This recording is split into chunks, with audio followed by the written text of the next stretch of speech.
વંચિતોના વિકાસ માટે પ્રયત્નશીલ સરકારની વિવિધ યોજનાઓનો નાગરિકો લાભ લે. કેબિનેટ મંત્રી શ્રીમતી ભાનુબેન બાબરિયા. સામાજિક ન્યાય અને અધિકારિતા વિભાગ. વંચિતો, શોષિતો, પીડિતોના ઉદ્ધાર, સંપૂર્ણ જીવન ખર્ચી નાખનારા ડોક્ટર બાબા સાહેબના મહાપરિનિર્વાણ દિને તેમના આદર્શોને અપનાવવા કેબિનેટ મંત્રીશ્રીનો અનુરોધ.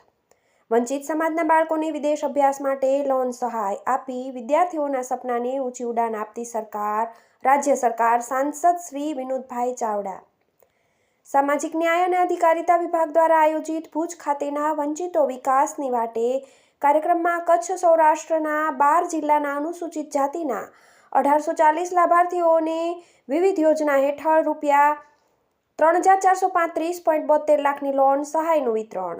ગુજરાત સરકારના સામાજિક ન્યાય અને અધિકારિતા વિભાગના મંત્રી શ્રીમતી ભાનુબેન બાબરિયાના અધ્યક્ષસ્થાને ભુજ ટાઉન હોલ ખાતે કચ્છ સૌરાષ્ટ્રના 12 જિલ્લાના અનુસૂચિત જાતિના લાભાર્થીઓને લોન સહાય વિતરણનો વંચિતો વિકાસની વાટે કાર્યક્રમ યોજાયો હતો. આ કાર્યક્રમમાં કેબિનેટ મંત્રીશ્રીએ 12 જિલ્લાના 1840 લાભાર્થીઓને વિવિધ યોજના હેઠળ ₹3,435.72 લાખની લોન સહાયનું વિતરણ કર્યું હતું. સામાજિક ન્યાય અને અધિકારિતા વિભાગના અનુસૂચિત જાતિ કલ્યાણ પ્રભાગ દ્વારા ભુજ ખાતે આયોજિત કાર્યક્રમના અધ્યક્ષ સ્થાનેથી ડોક્ટર બાબા સાહેબ આંબેડકરના મહાપરિનિર્વાણ દિને તેમને શ્રદ્ધાસુમન અર્પણ કરતા મંત્રી શ્રીમતી ભાનુબેન બાબરિયાએ જણાવ્યું હતું કે ડોક્ટર બાબા સાહેબ આંબેડકર વિશ્વ ફલક પર ગુંજતું નામ છે. તેમણે ભારતને બંધારણની ભેટ આપીને દેશની મોટી સેવા કરી છે. બાબા સાહેબે વંચિતો, શોષિતો, પીડિતોના ઉદ્ધાર તથા તેમની પ્રગતિ માટે સંપૂર્ણ જીવન ખર્ચી નાખ્યું હતું. ત્યારે આજ રાહ પર દેશના વડાપ્રધાન શ્રી નરેન્દ્રભાઈ મોદી તથા મુખ્યમંત્રી શ્રી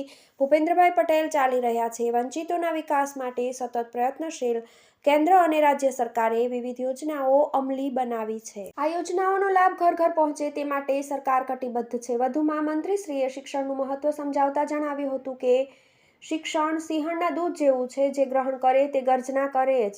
ડોક્ટર બાબા સાહેબે પણ શિક્ષણને પ્રાધાન્ય આપ્યું હતું. ત્યારે વર્તમાન સમયમાં વંચિતોના બાળકો ઉચ્ચ શિક્ષણ તેમજ વિદેશ અભ્યાસ કરી શકે તે માટે સરકાર મદદરૂપ બની રહી છે. તેમણે જણાવ્યું હતું કે 2023-24માં રેકોર્ડ બ્રેક 1200થી વધુ વિદ્યાર્થીઓ સરકારની આર્થિક મદદથી વિદેશ અભ્યાસ માટે પહોંચ્યા છે. મંત્રીશ્રીએ ડોક્ટર બાબા સાહેબને જ્ઞાનનો ભંડાર ગણાવતા તેમના વિદ્યાર્થીકાળના પ્રેરણાત્મક કિસ્સા જણાવવા સાથે તેમની વિવિધ ભાષાના જ્ઞાતા ગણાવી તેમને શ્રેષ્ઠ વિદ્યાર્થી ગણાવ્યા હતા. મંત્રીશ્રીએ તમામ નાગરિકોને બંધારણનું સન્માન કરીને તેમને ચિંધેલા આદર્શોના માર્ગે ચાલવા અનુરોધ કર્યો હતો.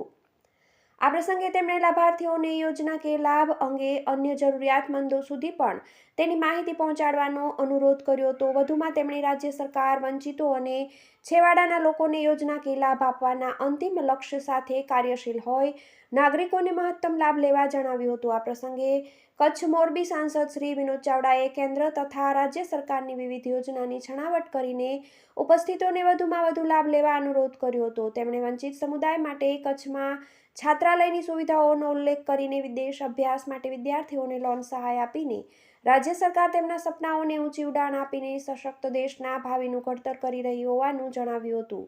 વધુમાં તેમણે ઉમેર્યું હતું કે ડોક્ટર બાબા સાહેબના વિચારોને મૂર્તિમંત કરવા પ્રયત્નશીલ વડાપ્રધાનશ્રીએ બાબા સાહેબ સાથે જોડાયેલા સ્થળોને વિકાસ કરીને નાગરિકોને અમૂલ્ય ભેટ આપી છે. આ સાથે સમાજના વંચિત વર્ગને ઉપર લાવવા અનેક યોજના અમલી કરીને તેને જન જન સુધી પહોંચ વધારી છે. કાર્યક્રમમાં ધારાસભ્ય શ્રી માલતીબેન મહેશ્વરીએ જણાવ્યું હતું કે વડાપ્રધાન શ્રી તથા મુખ્યમંત્રી શ્રીના રાહબરી હેઠળ અનુસૂચિત જાતિની યોજનાઓ ઘર ઘર સુધી પહોંચી રહી છે.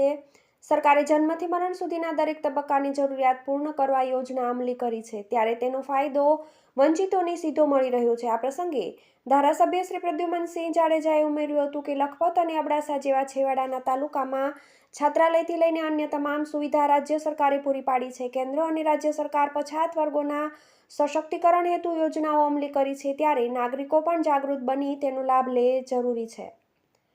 કાર્યક્રમના પ્રારંભે બંધારણના આમુખના વાંચન સાથે મહાનુભાવોનું બંધારણના પુસ્તકથી સ્વાગત કરાયું હતું.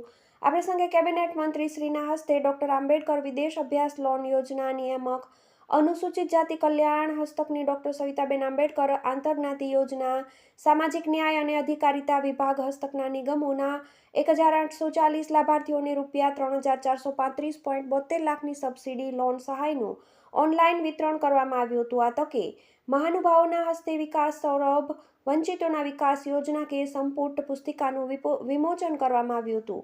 આ સાથે ડોક્ટર આંબેડકર અંત્યોદય વિકાસ નિગમોના લોન માટેની 662 અરજીઓ પૈકીની 300 અરજીઓનો ઓનલાઈન ડ્રો મંત્રીશ્રીના હસ્તે યોજાયો હતો. ઉપરાંત કચ્છ સૌરાષ્ટ્રના 12 જિલ્લાના 24 લાભાર્થીઓને ચેક તથા સહાયનું વિતરણ મહાનુભાવોના હસ્તે કરવામાં આવ્યું હતું.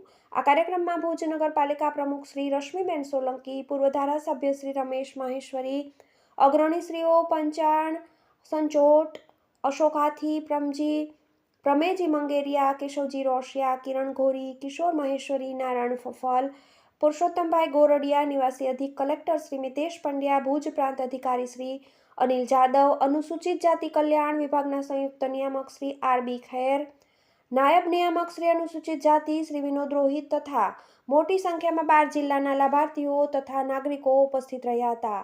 TV 18 news Rathod Dharamshibhai, Gandhidham, Kutch.